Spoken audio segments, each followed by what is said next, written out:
Daily current affair series में आपका स्वागत है। आज हम चर्चा करने जा रहे हैं 18 नवंबर 2024 के करंट अफेयर पर। आइए देखते हैं आज के महत्वपूर्ण करंट अफेयर क्या हैं 18 नवंबर 2024 के। मिस यूनिवर्स 2024 में डेनमार्क की पहली जीत। मैक्सिको में आयोजित 73वीं मिस यूनिवर्स प्रतियोगिता में डेनमार्क की 21 वर्षीय विक्टोरिया कजेर थीलविंग ने जीत हासिल की है। कजेर ने 125 प्रतियोगियों को मात दी है। 21 वर्षीय प्रतियोगियों में दुनिया भर से भाग लेने वाली 125 प्रतियोगियों के खिलाफ प्रतिस्पर्धा की। इसमें भारत की रिया सिंघा भी शामिल थीं। विक्टोरिया एक डेनिश उद्यमी और पेशेवर डांसर हैं। 21 वर्षीय विक्टोरिया ने डेनमार्क की पहली मिस यूनिवर्स बनकर इतिहास रच दिया है। अगला करंट अफेयर है हमारा, हिमाचल प्रदेश सरकार और सौर ऊर्जा परियोजनाओं को बढ़ावा दे रही है। हिमाचल प्रदेश में सौर ऊर्जा परियोजनाओं में निजी क्षेत्र की भागीदारी को बढ़ावा देने के लिए मुख्यमंत्री ठाकुर सुखविंदर सिंह सुक्खू ने आओ और सौर ऊर्जा परियोजनाएं लगाएं पहल शुरुआत की है। निजी क्षेत्र को 300 मेगावाट सौर ऊर्जा आवंटित की गई, जिसमें से 62 मेगावाट चालू है और 32 मेगावाट सरकारी क्षेत्र में पहले से ही स्थापित है।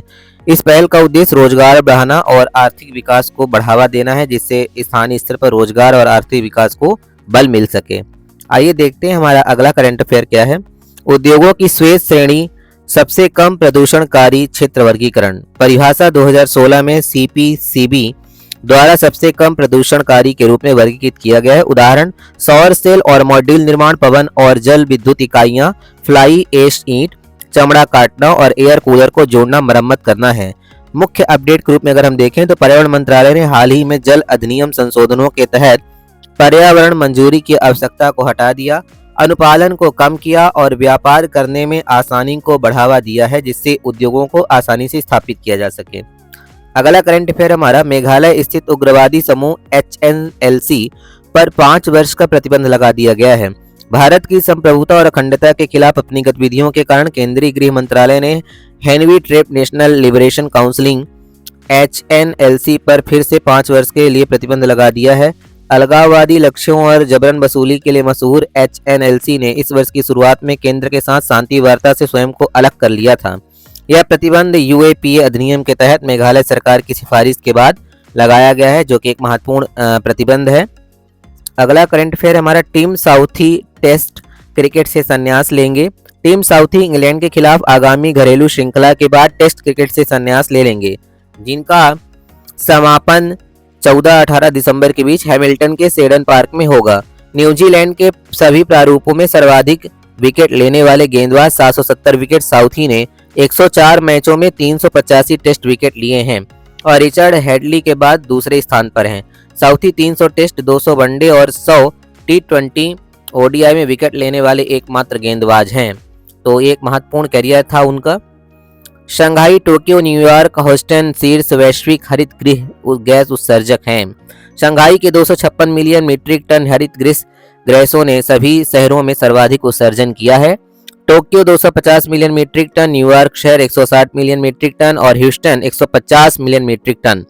चीन, भारत, ईरान, इंडोनेशिया और रूस में 2022 से 2023 तक उत्सर्जन में सर्वाधिक वृद्धि हुई।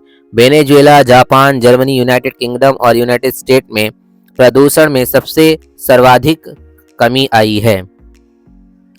मीडिया पर प्रतिबंध के लिए कानून प्रस्ताव पारित किया गया, अर्थात सोशल मीडिया पर प्रस्ताव 16 वर्ष से कम आयु के किशोरों को इंस्टाग्राम और टिकटॉक जैसे प्लेटफॉर्म से दूर रखने के लिए कानून बनाया गया है। सत्यापन के तौर पर अगर देखें तो प्लेटफॉर्म पर ID सत्यापन जैसे सख्त आयु जांच की आवश्यकता हो सकती है। चिंताएं ये हैं कि अध्ययनों से पता चलता है कि सोशल मीडिया किशोरों पर नकारात्मक प्रभाव डालता है, जैसे शारीरिक छवि संबंधी समस्याएं इत्यादि।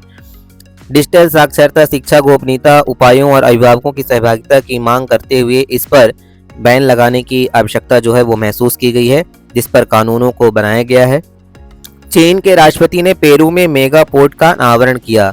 चौनके मेगा पोर्ट $1.3 बिलियन की परियोजना है, जिसका अधिकांश स्वामित्व चीन के कास्को के पास है, जिसका उद्घाटन चीनी राष्ट्रपति शी जिनपिंग और पेरू के राष्ट्रपति दीना बोलुआर्टे ने किया है। लेकिन इस विकास में 15 घाट और एक बड़ा औद्योगिक पार्क शामिल होने का अनुमान है, जो एक दशक में $3.5 बिलियन से अधिक का निवेश आकर्षित करेगा। तो ये थे आज के 18 नवंबर 2024 के करंट अफेयर। आशा करते हैं ये करंट अफेयर आपके लिए उपयोगी होंगे। अगर आपने हमारे चैनल को सब्सक्राइब नहीं किया तो कर लीजिए और इसे शेयर करें। धन्यवाद।